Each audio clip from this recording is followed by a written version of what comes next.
Apa kabar anak-anakku semua? Berjumpa lagi dengan Bu Mini dengan materi yang baru yaitu statistik. Nah, pada kesempatan kali ini Bu Guru akan membahas tentang penyajian data. Yang pertama yang akan Bu Guru bahas adalah diagram batang.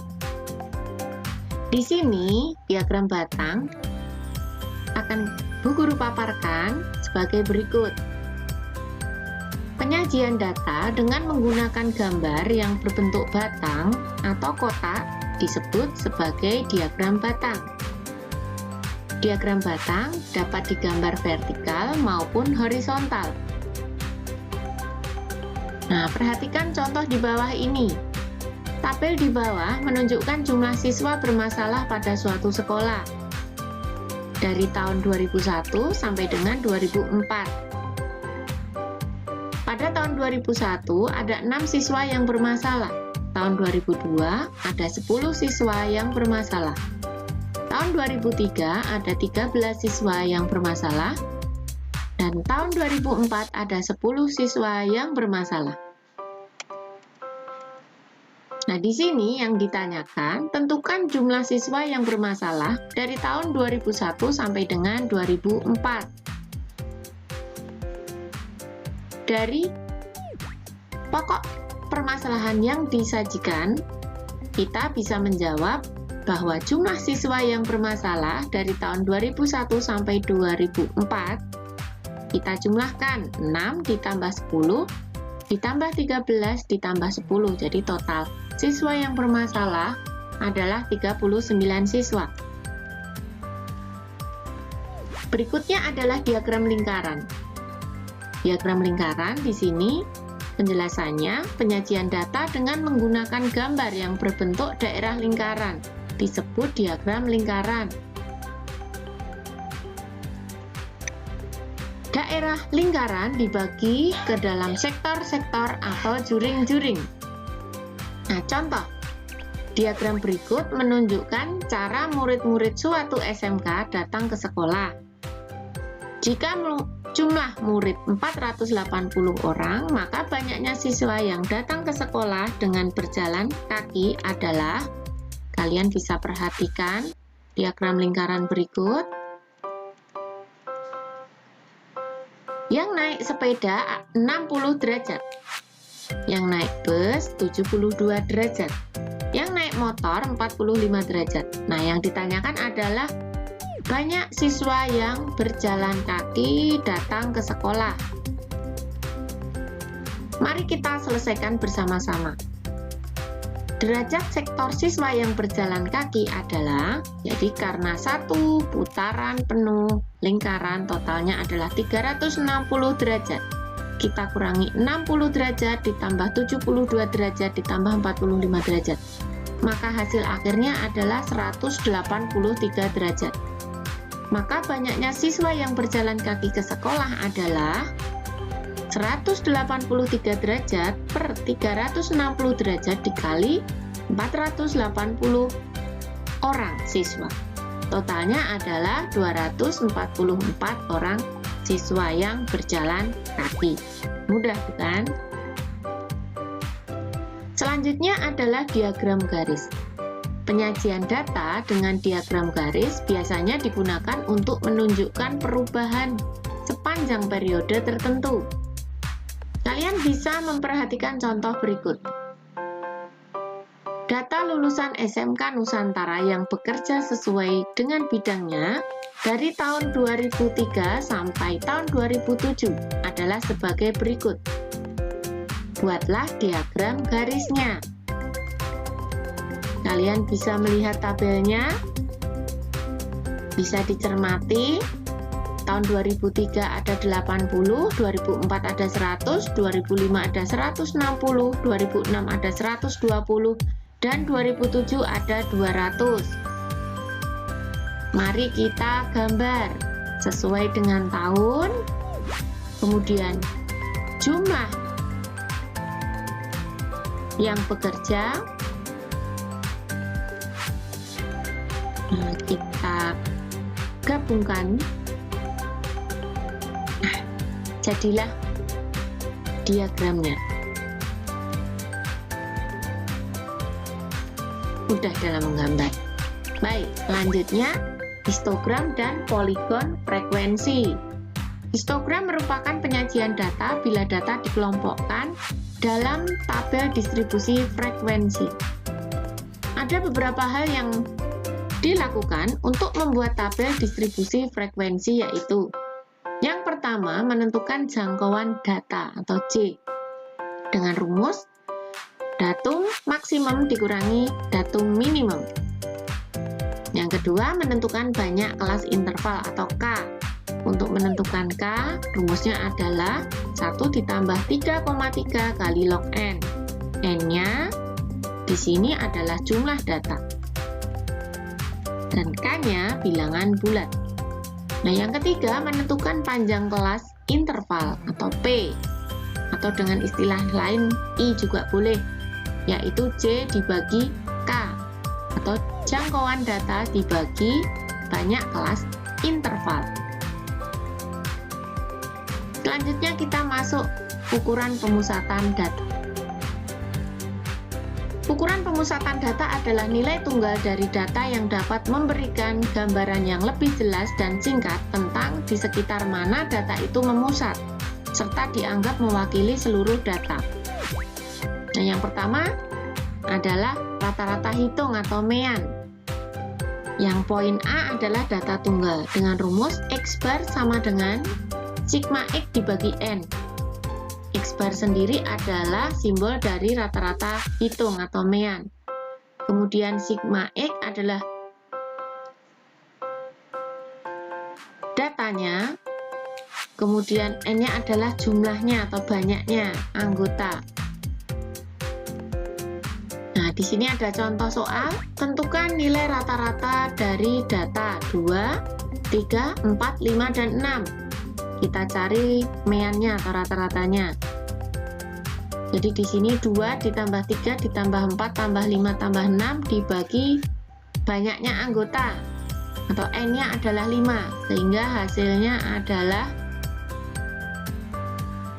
kita jumlahkan di sini 20 dibagi 5, yaitu adalah 4 hasilnya. Kemudian poin berikutnya adalah data berbobot. X bar sama dengan sigma F kali X dibagi sigma F. Nah, contoh, berat paket yang diterima oleh suatu perusahaan selama 1 minggu tercatat seperti pada tabel di samping ini. Rata-rata berat paket dalam minggu tersebut adalah, kalian bisa mencermati tabelnya, ada berat, ada frekuensi. Nah, mari kita selesaikan. Nah, di sini berat kita simbolkan dengan X, kemudian frekuensi itu kita jumlahkan semua.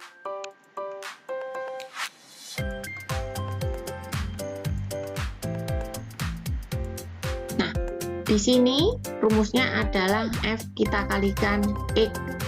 Sehingga di sini 5 kali 6 30, 6 kali 8 48 dan seterusnya. Kemudian kita jumlah semua, hasilnya adalah 194. Nah, maka meannya adalah 194 dibagi frekuensinya, yaitu 30, hasilnya adalah 6,47. Jadi rata-rata berat paket adalah 6,47 kilo. Yang C berikutnya adalah data kelompok. Caranya, rumusnya kita tulis kembali. Nah, perhatikan contohnya. Tentukan mean nilai tes matematika 20 orang siswa yang disajikan pada tabel di samping. Nah, di sini ada rentang nilainya 3 sampai 4, 5 sampai 6, 7 sampai 8, 9 sampai 10 dan jumlah frekuensinya. Berarti bagaimana cara kita menyelesaikan? Kita tentukan nilai tengahnya dulu. Menentukan nilai tengahnya di sini dari nilai kita jumlahkan, kita bagi 2 dari rentang nilai. frekuensi 3 ditambah 4 dibagi 2, 3,5. Kemudian 5 ditambah 6 bagi 2, 5,5, dan seterusnya. Selanjutnya, kita cari frekuensi dikalikan nilai X. 2 dikalikan 3,5 hasilnya adalah 7, 4 dikalikan 5,5 adalah 22, dan seterusnya kita jumlahkan. Totalnya menjadi 146. Untuk mencari rata-ratanya, maka 146 dibagi jumlah frekuensinya dibagi 20. Maka hasil yang didapat adalah 7,3. Selanjutnya yang kedua adalah median. Median dari sekumpulan bilangan adalah bilangan yang di tengah-tengah setelah bilangan-bilangan itu diurutkan dari yang terkecil sampai yang terbesar.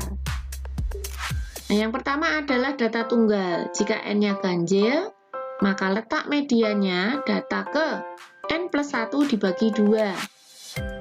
Jika n-nya genap, letak mediannya adalah setengah dikali xn per 2 ditambah xn per 2 plus 1.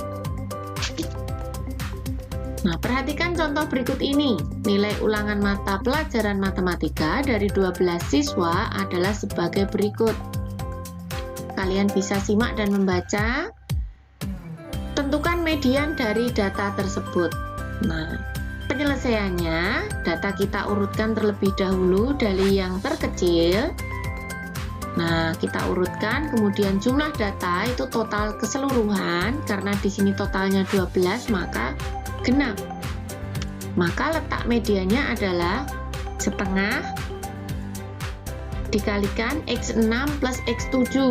Jadi data ke-6 dan data ke-7, maka setengah kali 6 ditambah 7. Hasilnya adalah 6,5. Berikutnya, data kelompok. Untuk menentukan nilai median, rumusnya adalah TB plus I kali setengah N kurangi F dibagi F kecil atau F median.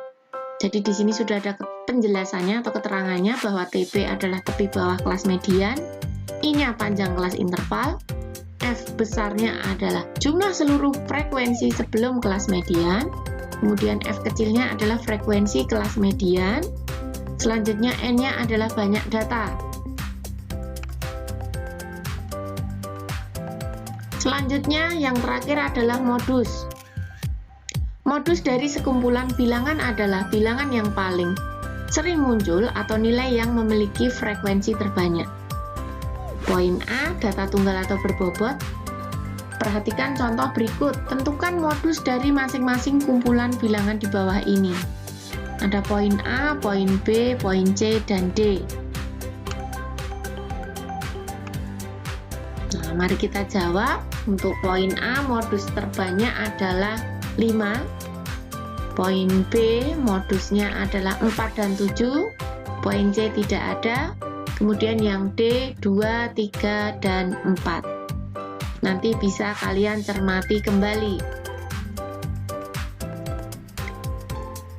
Selanjutnya data kelompok.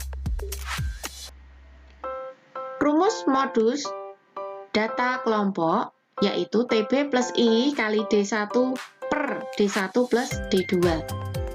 Untuk penjelasannya, TB-nya adalah tepi bawah kelas modus, I-nya panjang kelas interval, D1 selisih frekuensi kelas modus dengan frekuensi kelas sebelumnya, D2 selisih frekuensi kelas modus dengan frekuensi kelas sesudahnya. Perhatikan contoh berikut ini. Berat badan 30 orang siswa suatu kelas disajikan pada tabel berikut. Modus data tersebut adalah,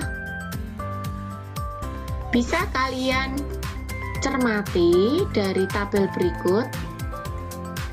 Jumlah frekuensi terbanyak berada di kelas ketiga, yaitu di 51 sampai 55.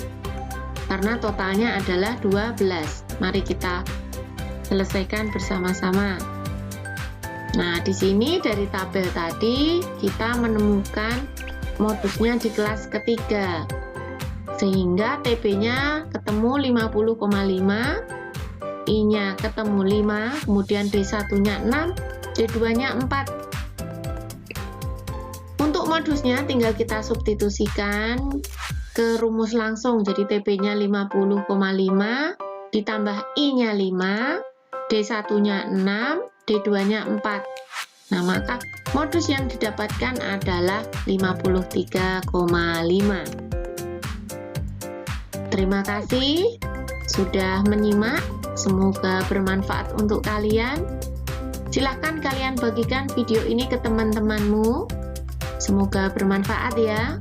Sampai ketemu lagi dengan video-video materi Bu Guru selanjutnya. Terima kasih.